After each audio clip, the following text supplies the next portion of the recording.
በቁጥር አላህ ስንት ነው? ደጋግሜ ጥሪ ጥያቄም አቅርቤ ነበረ ቴሌግራም እስከ ቲክቶክ ላይ።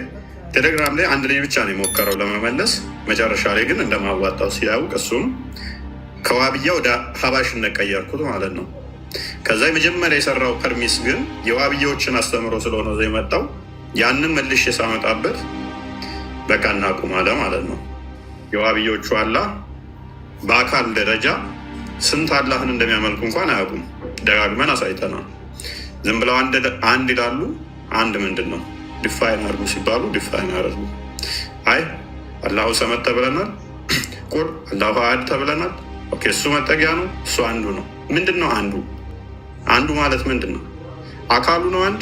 ኦኬ እጁ ነው አንድ ወይንስ እግሩ ነው አንድ? ወይንስ እንደኛ ሁለት እጁ ከትከሻው ጋር የተገጣጠመ እግሮቹም ወጥ የሆነ ነው? ያው ወጥ ስለሆንኩ አንድ ተብያለሁ። እጆቼ፣ ጆሮቼ፣ አይኖቼ እኔ ላይ የተነጠለ ስላ በዋብያዎቹ ስታይል ሲከራከረኝ ከቆየ በኋላ ልክ ሲመጣበት የአባሾቹን አይነት አቂዳ ዘው መጣ ማለት ነው። የመጀመሪያ የተናገርካቸው እንዲህ ናቸው ብዬ ጽሁፎቹን በስክሪንሻት ማየት ትችላላችሁ። ቴሌግራሞች ላይ ስላለ ስልክለት በቃ ከዚህ በላይ መሄድ አልችልም ማለት። ቲክቶክ ላይ ጥያቄ አድርጌ ያለው አንድ ሰው ደፍሮ የመለሰው የለም። ኢቭን ንጽጽር አቆማለሁ አላህ በአካሉ ይሄን ያህል ነው ብሎ ቁጥር የሚያመጣ ካለ አቆማለሁ ብዬ ነበር። አንዳቸውም አልደፈሩም።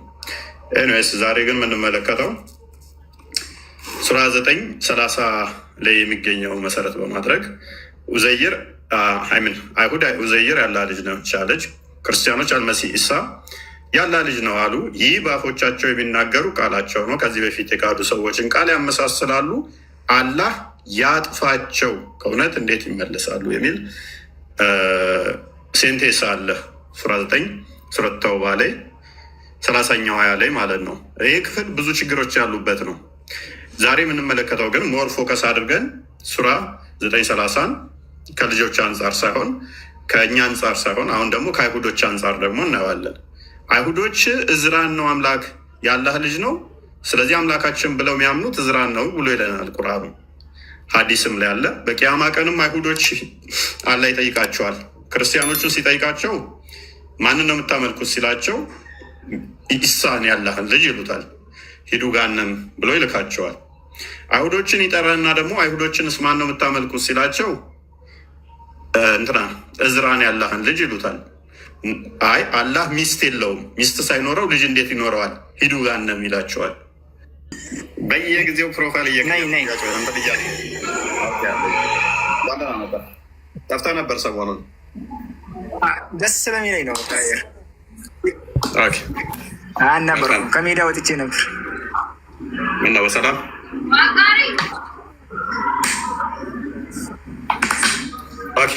አንዳንድ ቶች ሲደብሩኝ ጫና መጣበት። እርግጠኛ ነኝ በውስጥ ቀጥቅጥ አውራ ከተመቸኝ አውራለሁ።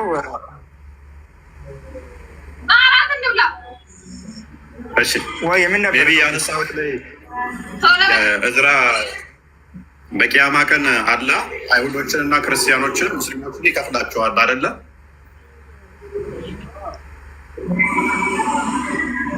እሺ ከዛ አይሁዶችን ይጠይቃቸዋል። አስቀድሞ ማንን ነው አምላካችሁ? ማንን ስታመልኩ ነበር ይኖራችሁ ይላቸዋል። እነሱም የአላህን ልጅ ኢዝራን ነበር ስናመልክ ይኖራል። ከዛ ውሸታም ናችሁ፣ አላህ ሚስት የለውም ስለዚህ ልጅ የለውም ብሎ ወደ ጋነም ይልካቸዋል። ከዛ ክርስቲያኖችን ሄድና ደግሞ ማንን ነው ስታመልኩ የነበራችሁት ይላቸዋል። ኢሳን ነው ስናመልክ የነበር ነው ይሉታል። እነሱንም በተመሳሳይ ውሸታም ብሎ ይልካቸዋል። ከዛ ወደ ሙስሊሞቹ ይሄዳል። የኔ ጥያቄ ክርስቲያኖችና ክርስቲያንና ሙስሊሞቹ ላይ ሳይሆን አሁን አይሁዶቹ ላይ ነው። አይሁዶችን ሲጠይቃቸው ማንን ነው ስታመልኩ የኖራችሁ ስላቸው እዝራን ያላህ ልጅ ነው ስናመልክ የኖር ነው ብለው ይመልሱለታል። የት ቦታ ነው እዝራን የሚያመልኩት አይሁዶች? እስቲ አንድ መረጃ ማምጣት ትችላለህ? ከአይሁዶች እዝራን እንደሚያመልኩ አምላካችን እዝራ ነው ብለው ከቁርአን ነገረን እኮ በቃ በቁርአን ከተናገረ ማመን ነዋታል። እና በምን ልሰጠህ ነው የፈለከው? እና እኔ ማላምነውን እየዋሸብኝ አይሆንማ። እኛ ሊዋሽ ሲጀመር ፎይ አሁን እኮ ያልተግባባ ነው እኮ ማለት አሁን አንተ እንድታምነኝ በየትኛውም ነገር ቢሰጥ እኮ አይደለም ቁርአንን ስላላመንከልኝ አታምነኝም እኮ በየትኛውም ቢሰጥ ኖ ሉክ አሁን እኮ ክርስቲያኖችን ቢሆን ኖሮ ችግር የለውም። ያ ክርስቲያኖች ኢየሱስ የአብ ልጅ ነው ብለን እናምናለን። መረጃ አልጠይቅህም፣ ብጠይቅህም ይኸው ታምናላችሁ እኮ ብለህ ያው አንድ ሰንበዲ ብጠይቀው ማንኛውም ጠየቀው ወልድ የአብ ልጅ ነው እንደ ብትለው አዎ ብሎ ይልሃል። ስለዚህ አብን ነው አላህ ያልነው ምናምን ብለህ መሄድ ትችላለህ። እኛ ጋር ሲሆን አይሁዶች በታሪካቸው እዝራ የሚባል ሰው አያመልኩ። እዝራ የሚባል ያለ ብለው ወይ የአብ ልጅ ነው ብለው አያመልኩ። እንዴት አወቀው አንተ እንዳለ እንዴት አወቀው አንተ እንደሌለ? አንደኛ መጽሐፎቻቸው አለ፣ ሁለተኛ ሰዎች እኮ አሉ እያመለኩ አይደለም። እኔ ያለውኝ እኮ እያመለኩ አይደለም። አይምን እኔ አሁን እዝራን እያመለኩ ስላልሆነ እዝራን ነው የምታመልከው ብትለኝ አላመልክም። ታመልካለህ፣ መረጃ አንጣ፣ ቁርአን ነግሮኛል ካልከኝ በሐሰት እየከሰሰኝ ነው ማላመልከው። ማምጣት ያለብህ ከኔ እምነት መጽሐፍ ነው እንደዛ ብዬ እንደማመልክ።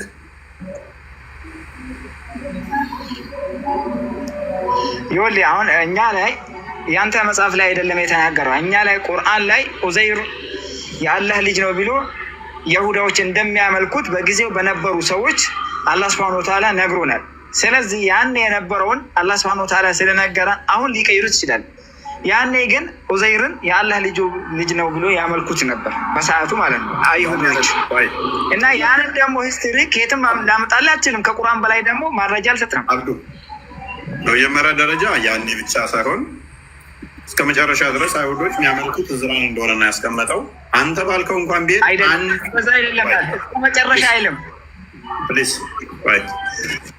ፕሊዝ እንትና ኢብን አንዋር ጣልቃ አትግባ፣ ተራ እንጠብቅ። ሎክ አብዱ በቅያማ ቀን መጨረሻ አይደለም እንዴ? ቅያማ ቀን መጨረሻ ያለ ቅያማ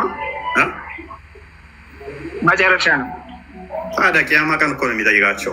አይሁዶችን ይሰበስብና የሚጠይቃቸው እኮ ቅያማ ቀን ነው። አይሁዶችን በአንድ ቦታ፣ ክርስቲያኖችን በአንድ ቦታ፣ ሙስሊሞችን በአንድ ቦታ ያደርጋቸዋል። 3 ቦታ ይከፍላቸዋል። አሁን እዚህ ላይ አይሁዶችን ሁላቸውን አንድ ላይ ይህን ጥያቄን ያቀርባላለ ታመጣልኛለህ? እንደዛ የሚል ነገር አይደለም ካል ከአንተ ማስረጃ ማምጣት ይጠበቅብሃል። ምክንያቱም አይሁዶችን በአንድ ቦታ፣ ክርስቲያኖችን በአንድ ቦታ፣ ሙስሊሞችን በአንድ ቦታ ካለ 3 ቦታ ነው የተዘረዘረው። አንተ ነው እኮ አሁን እኔ ማረጃ ሰጠው እኮ ለምሳሌ የሰማኸኝ ነው። አሁን እዛ ላይ የይሁዳዎችን ሰብስቦ ሙሉ ማለት ሙሉ አይሁዶችን እንደዛ ብሎ ነው የሚጠይቃቸው። አሁን ለምሳሌ ሊኖሩ ይችላል፣ በሰዓቱ የነበሩ አይሁዶች ሊኖሩ ይችላሉ። ያነዛን ነው እነዛን አሁን ለምሳሌ እነሱ ስለሚያመልኩት ይጠይቃቸዋል። አብዱል መረጃው ላይ በሰዓቱ ብትል አያስኬድም። ለምን ማስኬድ ልጠይቅ ልንገርህ። አንድ ማስረጃ ብቻ የምጠይቅህ አንዲት፣ ብዙ አይደለም የምጠይቅህ አንዲት።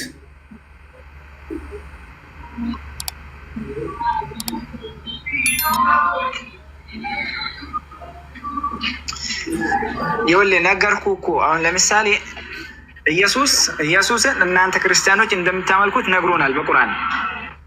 እሱ ባይነግረም ችግር የለውም፣ እኔ እነግርሃለሁ። እሱ የነበሩ ቁርአን ሲወርድ የነበሩ ሰዎች አብዱል ዑመር ኢየሱስን እንደምናመልከው ቁርአን ነገረ እኛ የምንነግርሃለን። እምነታችን ስለሆነ የምናመልከው ስለሆነ መጽሐፍቶቻችንም ይናገራሉ እኛ ባንናገር።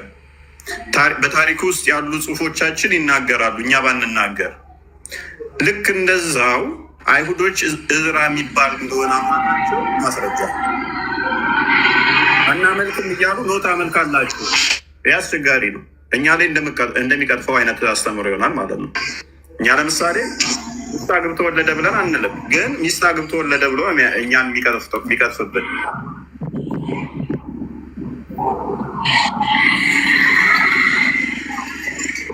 አሁን እኮ ታሪክ ልሰጥ አልችልም። ታሪክ አይደለም። ታሪክማ ቅርብ ሰዓት የመጣ ሰው የጻፈው ስለሆነ እኔ ቁርአኑን ነው የምነግርህ። ቁርአን ነግሮናል፣ አምነነዋል፣ እንቀበለዋለን፣ እንሰራበታለን። አብዱል እንዳለ ቁርአንን የተቀበልከው በታሪክ መሆኑን አታውቅም እንዴ? ማነው በታሪክ ያለ? እንዴት ነው በታሪክ የምቀበለው?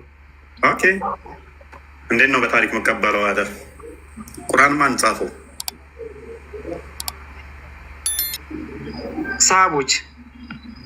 ሰሃቦች እንደመሆናቸው ምንድነው ማስረጃ? ምነው ማስረጃ? ተቀጣጥሎ ነው የመጣው ሰው። ይኸውልህ እንደ እኛ ሰነድ የሚባል ነገር አለው። ሰነድ ማለት ምን ማለት ነው? ምንም መዋሸት። ሰነድ ማለት ምን ማለት ነው? ሰነድ ማለት ቀጥታ ማለት ነው። ወሬ ማለት ነው። ሰነድ ማለት ቀጥታ ከራሱ ማለት ነው። ወይ አብዱል አታሳምረው። ወሬ ማለት ነው አይደል? ሰነድ ማለት የወሬ ብዙ አይነቶች አሉ። ወሬ ብላ መውሰድ አይችልም። ሰነድ ማለት ወሬ የውሸት እንኳን ያለ ቆይ ወሬ ማለት ነው። ሰነድ ማለት ውሽ ምን ቡሃሪ አለ። አንተ ነህ እሱ ወሬ ያለ ልንገር፣ የቡሃሪን ልንገር። እሺ ስህተት ከሆነ ታርመኛለህ። እኔ ቡሃሪ ቢሆን ለምሳሌ ክርስቲያንን ሄጄ ጠይቀዋለሁ። ቡሃሪ እንደዛ ነው ያደረገው። ክርስቲያንን ሄደና ለምሳሌ ነቢዩ ሽንት ቤት እንዴት ነው የሚገባው ብሎ ይጠይቀዋል። ክርስቲያን ደግሞ ቃል እንደነገረኝ ከሆነ ሽንት ቤት ሲገባ እንደዚህ በግራ እግሩ ነው ወይ በቀኝ እግሩ ነው ብሎ ይነግርሃል። ቃል ለቃል ደግሞ ማን እንደነገረው ክርስቲያን ይነግረኛል። አብዱል ነግሮታል። ለአብዱል ዜድ፣ ለዜድ ኢቫ፣ ለኢቫ አላህዬ፣ ከዛስ ኢብኑ፣ ከዛስ መሐመድ የሚባለው የመጨረሻ ይሆናል ማለት ነው። ክርስቲያን መጥቶ የምጠይቀው እኔ ማንን ነው? ቡሃሪ ነኝ እኔ። ክርስቲያንን ነው የምጠይቀው። ክርስቲያን ለእኔ ምን ብሎ ነግረኛል? ታውቃለህ ሙሐመድ አንዴ ስህተት ከሆነ አንዴ ቅጥልጥል ማለት ወሬ ማለት ይሄ ነው። ከከሌ ሰማ ነው አለ ሰነድ ማለት። ያ ማለት ክርስቲያንን ስጠይቀው እከሌ ነገረኝ ብሎ ይነግረኛል። ከዛ እሱን ሃይማኖት ብዬ መሰረትኩት ማለት ነው። ይሄ ሀሚት ነው። ቡሃሪ ነብይ ነው። ቡሃሪ ነብይ ነው ወይ? ቡሃሪ ነብይ ነው አይደለም? ነብይ አይደለም። ተረጋጋ ታዲያ። ጥያቄ ቀርባሉ እኮ ልስጥህ። ትቀጥላለህ፣ ችግር የለውም ትቀጥላለህ በደምብ። ቡሃሪ ነቢይ ካልሆነ እሱ ወሬ ሰብስቦ ነቢያችን እንደዚህ ያደረገ፣ ነቢያችን እንደዚህ ያለ፣ እከሌ ነገረኝ ብሎ ሐሜት ሰብስቦ ወደ 666,000 ሐዲስ ጻፈ። ቡሃሪ ተፈለገ ቁጭ ብሎ እከሌ ነገረኝ እያለ መጻፍ ይችላል። ማንም እሱን ቻሌንጅ ማድረግ አይችልም። ምክንያቱም ቡሃሪ ነገረህን ብቻ ነው የምትቀበለው። አይነ ስውር ነው። ወደ 16 ዓመት ምናምን አካባቢ ውስጥ 666,000 በላይ ሐዲስ ነው የሰበሰበው። ሐሜት ማለት ነው ወሬ። ይሄ ሁሉ ማንኛውም ኮምፒውተር እንኳን አይሰበስበውም በዚህ ዓመት ውስጥ። ደግሞስ በቀን ስንት ሐዲስ ነው? በቀን እኮ እንደማይመጣው እየነገርኩ እኮ ነው። በቀን ደግሞ 100 ሐዲስ በላይ አንዴ ትቀጥላለህ። 100 ሐዲስ በላይ ደግሞ በቀን በጭንቅላቱ ይዛል ይሏችኋል። ከሀገር እየሄደ እየጠየቀ ወሬውም ማለት ነው 100 ሐዲስ በላይ በጭንቅላቱ ይይዛል። አንዳንድ ፔጅ እንኳን ቢሆን 100 ፔጅ በጭንቅላቱ በቀን ይይዛል ይሏቸዋል። 600 ምናምን ሺህ ሐዲስ በጭንቅላቱ ሰበሰበ ይሏቸዋል። ከዛ እሱ የነገራችሁን ታሪክ ሃይማኖት ተደረገና ተመሰረተ። ስቲል እንደው ይሄንን ብስማማለህ እንኳን ተረት እንደሆነ በአቅም ብስማማለህ እንኳን ይሄ ምን ይባላል? አብዱ ታሪክ ይባላል። ይሄ ምን ይባላል? ታሪክ ይባላል። አንተ ብቻ ለምን እንደምታወራው ይኸውልህ ልንገርህ። ሰነድ ማለት ነው ቡኻሪ የጻፈበት ሰዓት ሰሃቦች አሉ፣ ታቢዎች አሉ፣ አትባዊ ታቢውን አሉ። ከነዚህ ሰዎች ሁላቸውም ስለነበሩ ነው። ይኸውልህ ልብ በል ስማኝ፣ ዝም ብሎ አይደለም። አብዱ አንድ ብቻ ብዙ አይደለም የምጠይቅህ፣ አንድ ብቻ ሳባ በቡኻሪ ዘመን የነበረ አሳየኝ፣ ክፈትና ልነግርህ እኮ ነው። ተረጋጋ አልኩ እኮ። ክፈተው። ተረጋጋ አልኩ። ተረጋጋ ልንገርህ። ምንድን ነው የምሮጠው? አይ ለመሰለህ አለ ለአብዱ ነቢይን ውሸታም ታደርገዋለህ፣ እቀበላለሁ። ምክንያቱም ቡኻሪ የነበረው ነቢይ ከሞተ 200 ምናምን ዓመት በኋላ ነው። ነቢይ ደግሞ ሰው የሚኖረው ብሏል ከ50 ዓመት እስከ 70 ዓመት ነው ብሏል። ቆይ አዳምጥ። ነቢይ ከ50 ዓመት እስከ 70 ዓመት አካባቢ ባለው ውስጥ ነው ሰው የሚኖረው ብሏል። ቡሃሪ የመጣ አፍሬጁን የተናገሩት አዳም ከ200 ዓመት ምናምን በኋላ ነው ቡሃሪ የነበረው። ስለዚህ 200 ምናምን ስደምራቸው ስንት ይሆናል ማለት ነው? ወደ 300 ዓመት የኖረ ሰው አለ በቡሃሪ ሰዓት እያልከኝ ነው። ስለዚህ ማስረጃውን ክፈተው። ያ ሰውዬም ማወቅ ስለምፈልግ 300 ምናምን ዓመት የኖረ ቀጥል።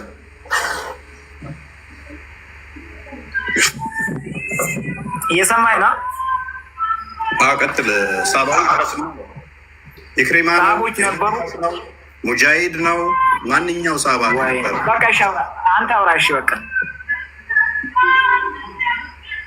አይቀጥል። ቀጥል። ለምን መሰለህ? እሺ ቀጥል።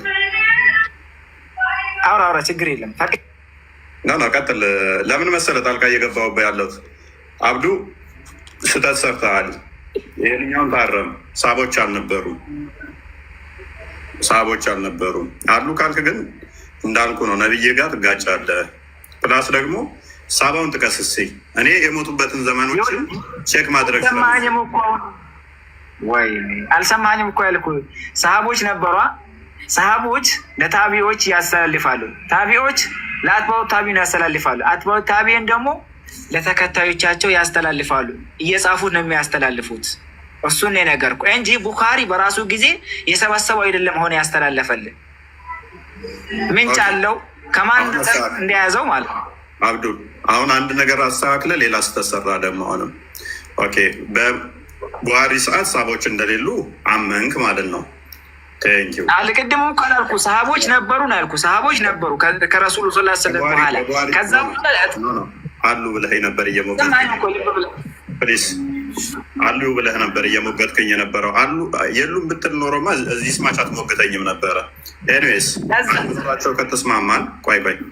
አለመኖራቸው ከተስማማን ቡሃሪ የሰበሰበው የተጻፈን ነው ወይንስ የሰማውን ነው?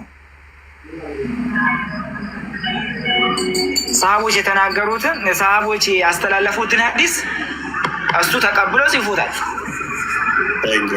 ስለዚህ ኖፍ ናሬሽን ከከሌ ሰማው የሚለው ናሬሽን ለምን አስፈለገ? ቀጥታ ጽሁፍ ከሆነ ሎክ በደንብ አስተውል አብዲ። ከክርስቲያን ቀጥታ የተጻፈው ከመጣልኝ ከከሌ እከሌ ነገረው ለከሌ እከሌ ነገረው የሚል ቼን ኦፍ ናሬሽን ለምን አስፈለገው? ወንድማችን አብዱ የተጻፈ ከሆነ ኢብን አባስ ኢብን አባስ እንደጻፈው እንጂ የሚባለው ከከሌ ከሌ ነገረው ለምን መባል አስፈለገው? አንድ እሱ። ሁለተኛ ይህን ልጨርስና ወደ ሁለተኛ ትሄዳለህ። በሰዓቱ መናፊቃንና ውሸታሞች ነበሩ እና ያልሆነ ሐዲስ ያልሆነ ነገር እየዘገቡ ስለነበረ ሰዎቹ የተጠቀሱበት ምክንያት አንደኛው ውሸት እንዳያስተላልፉ ነው። ሐዲሱ ራሱ ውሸት ቢሆን ሐዲሱ ራሱ ትክክለኛ እውነተኛ ቢሆን ያኛው ሰው ያስተላለፈው ውሸተኛ ከሆነ ያ እውነተኛ ሐዲስ አይስተላለፍም ነበር በሰዓቱ። ለምን? ሰውየው የሚዋሽ ከሆነ ውሸትን ስለሚጨምርበት፣ እየሰማኝ ነው? ውሸትን ስለሚጨምር በሌላ ቦታ ውሸትን ስለሚጨምር እሱ ያስተላለፈው ሐዲስ ትክክለኛ ቢሆን አስተላልፉትን ነበር። ሰውየው ምንድን ነው ከዛም ነው ይሉት ነበር የሐዲሶች ዋናዎቹ ማለት ነው። ለዛ ነው የሰዎቹ መረጃ ልጠይቅህ እገደዳለሁ። አሁን መረጃ ስጠይቅህ እንደምትናደድ አውቃለሁ። ምክንያቱም እያልክ ያለው ውሸት ነው። ሶሪ መረጃ ልጠይቅህ ተገደድኩ ማለት ምንድን ነው ውሸት ያወራሁት? ያልከው ነገር ውሸት ምንድን ነው ውሸት ያወራሁት? ኦኬ ቡሃሪ የሰበሰበው ውሸቱን ንገረኝ። የትኛው ቡሃሪ የሰበሰበው ጽሁፍ ነው የሚል ማስረጃ ስጠኝ ማለት አልገባኝም። የተጻፈ ሰሃቦች የጻፉትን መጽሐፍቶች እንደሰበሰበ ማስረጃ ስጠኝ እና ሳይጻፍ ነው በራሱ ጊዜ ከየት አመጣው ልትለኝ ነሽ? ማስረጃ ስጠኝ። እሰጥሃለሁ ወይ? መጣሁ። ቆይ አንዴ ያለው የትኛው ሰሃባ ትንሽ ትቆይኛለህ? አለኝ እቆያለሁ። ቼክ አድርግና ነው ችግር የለውም። መቼም አታመጣም። እኔስ ዝጋ እንኳን ንፋስ አለ። እሺ በፈለግከው ሰዓት ያዝና ነው፣ ችግር የለው አታመጣም መቼም። እኔስ እሺ አላህዬ ኢብን አንዋር መሐመድ መቀጠል ትችላላችሁ። ሜቢ ቶፒኩ ትንሽ ሽፍት ሆኖ ለዚህኛው ውስጥ ከቶኛል። ከቶፒክ ያወጣኝ ቶፒኩ ዋናው አይሁድ ኡዘይር የአላህ ልጅ ነው ብለው ነው ወይ የሚያመልኩት የሚል ነው ጥያቄው። ወደዚህኛው ቶፒክ ወሰደኝ አብዱ እንዲመቸው፣ ግን አያዋጣም ወደዛ ቢገባ። ቡሃሪ 74:39 አንድ የክርስቲያን ክፈለው።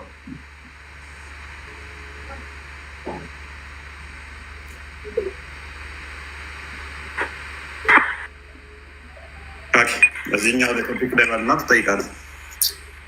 አንደኛው አዲስ አርጋ አንድ ነው። አይ ከሌላ ቶፒክ አንዴ ትጠይቃለሽ። መጨረሻ ላይ እችኛውን አንዴ አዲስ ዋና አንብባት። ኦኬ እሺ፣ ይነበባል ሀዲሱ። ያ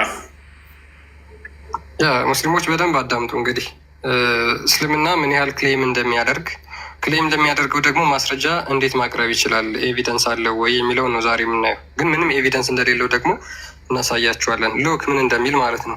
ሳሂህ አልቡኻሪ 7439 ላይ ምን ብሎ ይናገራል? የቂያማ ቀን ማለት ነው፣ የውመል ቂያማ ወይም የትንሣኤ ቀን። ዘን ኢት ዊል ቢ ሴድ ቱ ዘ ጁስ፣ ለአይሁዶች ደግሞ እንደዚህ ይባላል ይላል። ዋት ዲድ ዩ ዩዝ ቱ ወርሺፕ፣ ማንን ነበር የምታመልኩት ተብለው ይጠየቃሉ። ዘይ ዊል ሪፕላይ ዊ ዩዝድ ቱ ወርሺፕ እዝራ ዘ ሰን ኦፍ አላህ፣ እኛ የምናመልክ የነበረውን የአላህን ልጅ እዝራን ነበር ብለው ይመልሳሉ። ኢት ዊል ቢ ሴድ ቱ ዘም፣ ለእነሱም ከዚያ እንደዚህ ይባላሉ። ዩ አር ላየር ፎር አላህ ሃዝ ኔዘር ኤ ዋይፍ ኖር ኤ ሰን፣ ከዛ አላህ ምን ይላቸዋል? እናንተ ውሸታም ቀጣፊዎች፣ አላህ ሚስትም ልጅም የለውም ብሎ ይመልስላቸዋል። ኦኬ አይሁዶች የቱ ጋር ነው?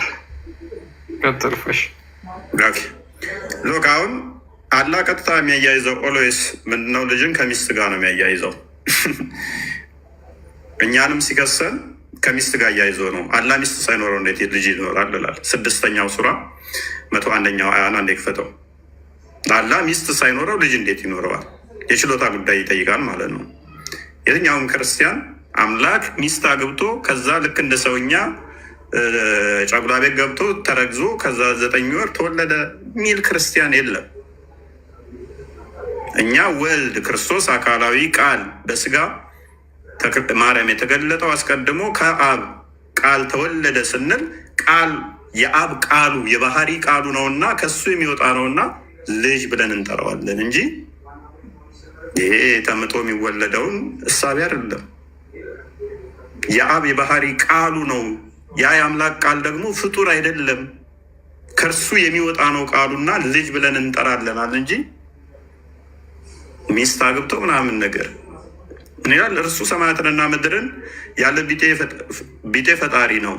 ለእሱ ሚስት የሌለችው ሲሆን እንዴት ለእርሱ ልጅ ይኖረዋል?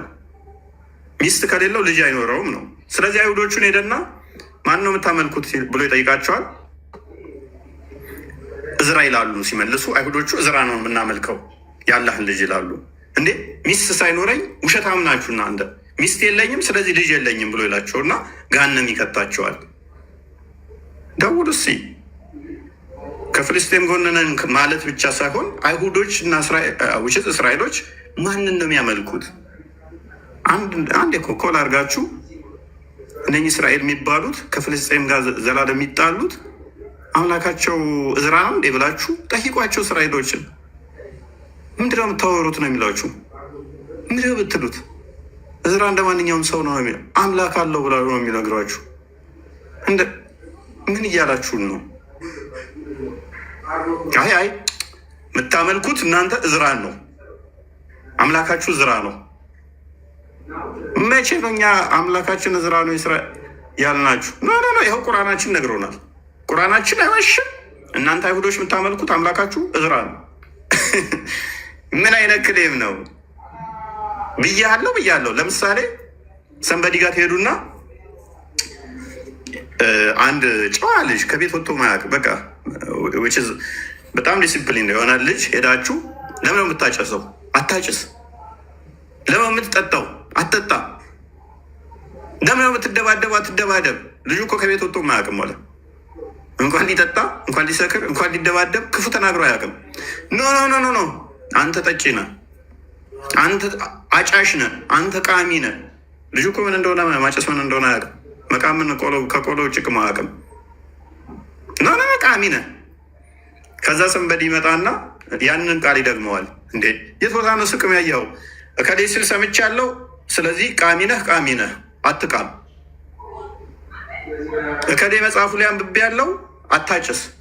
ሰውየው እኮ እንኳን ሊያጨስ ምንም የሚያውቀው ነገር የለም ስለ ጭስ። አይ ደምሳሽ እንደ መጽሐፍ ማለት ደምሳሽ አሁን ለምሳሌ እፎይ አጫሽ ነው ቃሚ ነው ብሎ ጻፈ። የእሱ ተከታዩ ከዛ ይመጡና እፎይ ለምን ቅመው ለምን ብታጨሰው? ኖ እኔ አላጨስም። ተከታዮችም ኖ እፎይ አያጨስም። የደምሳሽ መጽሐፍ ውስጥ አግኝተናል እንደዛ የሚል። ይኸው እኔ በህይወት አለውኝ እኮ አላጨስም። ኖ ኖ ኖ ታጨሳለህ። አረ ይኸው አላጨስም፣ ታጨሳለህ። ለምን የታል ማጨሰው? አይ የደምሳሽ መጽሐፍ ውስጥ ታጨሳለህ ተብሏል። በቂያማ ቀን መጨረሻ ስትሞት ገሃነም ትገባለህ። ምክንያቱም አንተ እያጨስክ ነው። ኖ እያጨስኩ አይደለም። አይ መጽሐፍ ውስጥ ተጠቅሷል። እያጨስክ ነው፣ እያጨስክ ነው። እመን። ማስረጃ እንጣ። ይኸው መጽሐፍ ውስጥ እኔ ስለ መጽሐፉ ምን አገባኝ? አንተ የጻፍከው። እኔ ግን እያጨስኩ አይደለም። ነው እያጨስክ ነው። እንደዛ ነው የሆነብን። አሁን ይኸው አይሁዶቹ አሉ አያመልኩትም እዝራን። በቃ ቁርአኑ ብሎናል።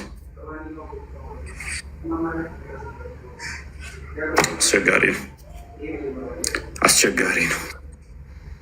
ያ በነገራችን ላይ ምንድን ነው ደግሞ ሱራ 9 ወይም ደግሞ የሰይፍ አንዴ ይሄ ሱረቱል ተውባ ወይም ደግሞ የሰይፍ ምዕራፍ የሚባለው የወረደው መዲና ነው።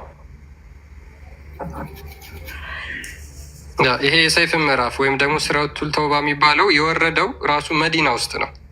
መዲና ውስጥ ደግሞ ሙሐመድ በነበረበት ወቅት እጅግ በጣም ብዙ የአይሁድ ጎሳዎች ይኖሩ ነበረ።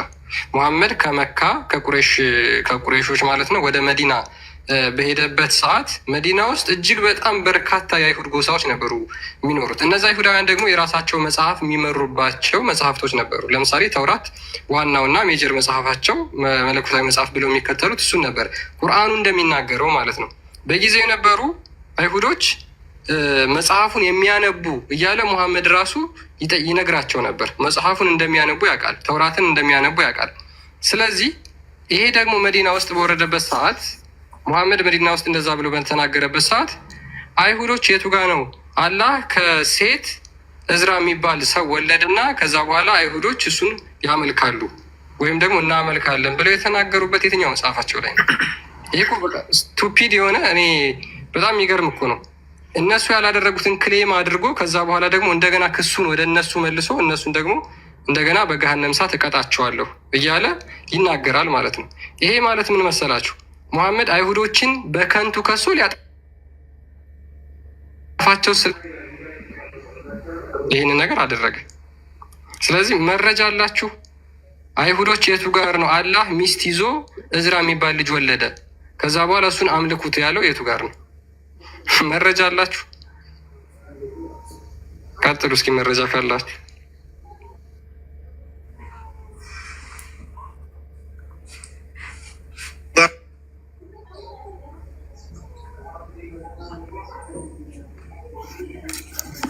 አቡ ፈውዛን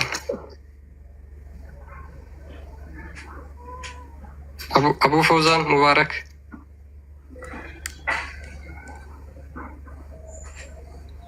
አቡ ፈውዛን ሙባረክ አላችሁ? መረጃ አላችሁ? ሙስሊሞች ባይዘ አንድ ብጣሽ ወረቀት ማምጣት አይችሉም። ልታውቁ የሚገባው ብጣሽ ወረቀት ሙሐመድ የከሰሳቸው አይሁዶችን በከንቱ ነው፣ ሊያጠፋቸው ስለፈለገ ማለት ነው። ሊያጠፋቸው ስለፈለገ ተውራትን እንኳን ተቀብሏቸው በተውራትም አምናለሁ ይህንንም ባወረደው አምናለሁ ይላቸው ነበር ሙሐመድ። ኦኬ በእነሱ ሰዓት የነበረው ተውራት እዝራ የአላህ ልጅ ነው እናመልከዋለን ብለው የቱ ጋር ነው የጻፉትና ያን ነገር ያደረጉት? ኤኒ ኤቪደንስ? አንድ ኤቪደንስ ብቻ አላችሁ ሙስሊሞች? አለበለዛ ምንድነው ልክ ቁሬሾች ሙሐመድን እንደሚሉት ይህ የቀደምት ሰዎች ተረት ነው፣ እንጂ እንደዚህ የሚል ነገር የለም ብለው ቻሌንጅ ያደርጉት ነበር። አሁን እንደዛ ነው የሚሆነው ማለት ነው። የቁርአን አንቀጽ ይሄ ከህያው አምላክ እውነተኛ አምላክ የወረደ አይደለም። አንድ መረጃ አላችሁ? አቡ ፈውዛን ሙባረክ አላችሁ፣ ማውራት ትችላለ።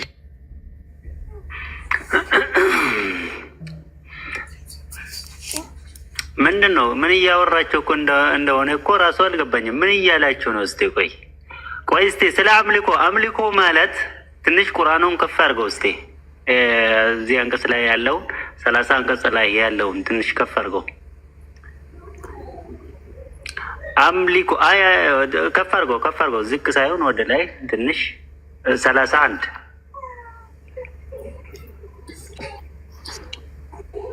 ጥያቄውን ሰምተዋል አቡ ፈውዛን?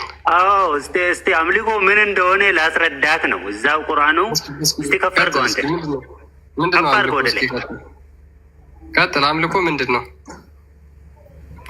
ከፍ አድርገው እስቲ ቁርአኑን ትንሽ ወደ ላይ 31 ላይ አድርገው። ኦኬ መጀመሪያ አምልኮ ምን እንደሆነ ተናገርና ከዛ በኋላ ደግሞ ቁርአን ማስረጃ ላይ አምልኮ ማለት ለአላህ ብቻ ለፈጣሪ ብቻ የሚገባውን ነገር አንተ አሳልፈ ለፍጡር መስጣት ማለት ነው። ልክ እናንተ ለምሳሌ ማርየምን ወይስ መርየምን አናመልክም አይደለም ትሉት አቡ ፈውዛን። ኦኬ እሺ የቱ ጋር ነው ለአላህ የሚገባውን አምልኮ ለእዝራ ሰጥተው እዝራ ያላህ ልጅ ነው ብለው ያመለኩት መቼ ነው አይሁዶች? እስኪ ተናገር እስኪ። እዝራ የሚባልም የለም። እሱ ማስተካክለውና ኡዘይር እዝራ የሚባል አሁን አታሳየኝም። የለም እዚህ ችግር የለም። ኡዘይር ሴሜቲክ ላንጉጅ ስለሆነ ተመሳሳይ ነው። ችግር የለውም። ቀጥል። وقالت اليهود عزير ابن الله وقالت النصارى المسيح ابن الله። ይሄ ማለት አይሁዶቹ ኡዜር ከ100 ዓመት በኋላ ከሞቴ በኋላ ተነስተው ልክ ተውራትን ልክ እንደ በፊት እንደነበረው በቃሉ አፍዞ ስለነበረ እንደዛ ስለተናገረ ይሄማ የአላህ ልጅ ነው ብሎት ያዙት። በጣም ጥሩ። እስኪ ማስረጃውን ምን ላይ እንደዛ አሉት? እስቲ አምልኮ ማለት ማምለክ ማለት ደግሞ አንተ እስቲ ቁርአኑን ከፍ አድርገው እዛ ጋር አነብልሃለሁ።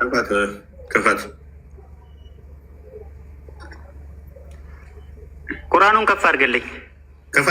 ቅድሚያ ላወራው ማስረጃ ተረተረ ማውራት እኮ ቀላል ነው። ተረት እኮ አንተ ነው የምታወራው። ምንም ነገር የማታውቀውን አንተ እዚህ ጋር ማይሞች ምንም ነገር የማያውቁትን እዚህ ጋር ሰብስበህ ዝም ብለህ አዋቂ ጋር ለምን አትሄድም? ና እስኪ ቁርአኑን መልሰው ወደ አሁን። አቡ ፈውዛን አትጩህ፣ ቁርአኑን መልስልኝ። አትጩህ። የተጠየቀው ስለ አይሁዶች ነው እንጂ ስለ ክርስቲያኖች አይደለም። ስለዚህ አሁን ቁርአኑን ከፍ አድርግልኝ፣ አምጣልኝ እስኪ ቁርአኑ። አሁን ከፍተሃል አይደለም? ለምንድን ነው የፈራከው? ወደዛም ብትሄድ አምልኮ ማለት እዛ ጋር ደግሞ ምን እንደሆነ ላነብልህ 31 ምንድን ነው ምን እንደሆነ ምናምን አላህን እንደዛ ነው የምታመልከው። 31 ላይ እንዳለው 31 የምትቀበርበት አለ። ስለምትቀበርበት ተረጋጋ። 31 ላይም ብትሄድ ቀብረሃለሁ እዛው፣ ችግር የለውም። አሁን ኡዘይር መልስ ለአልካት ማስረጃ አንጣ። ከተናገር ኡዘይር ከዛው ቁርአን ላይ አለ ከሞተ ከ100 ዓመት በኋላ እንደዚህ ስላፈዘ ለዛ ነው ያመለኩት ብለህ ስላልክ ማስረጃውን አንተ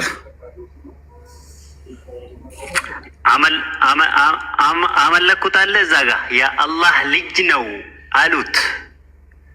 ኦኬ ሀዲሱን ክፈተው ክርስቲያን።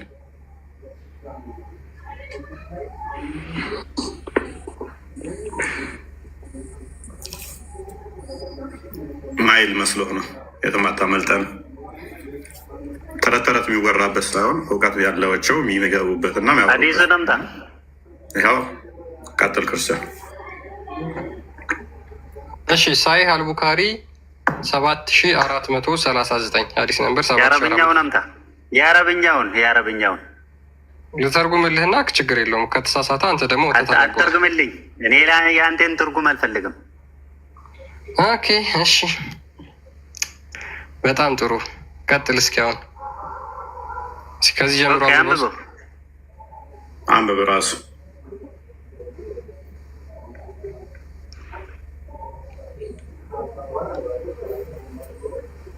አንብብ እንዘንገፍ አድርገው አያ እያነበብ يا ربنا يوم القيامة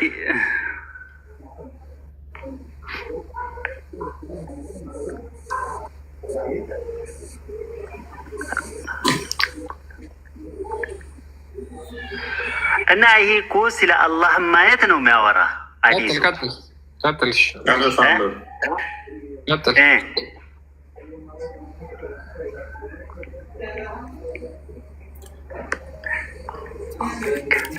من كان يعبد الله في أو فاجر وغير من أهل الكتاب ثم يؤتى بجهنم آية كأنهم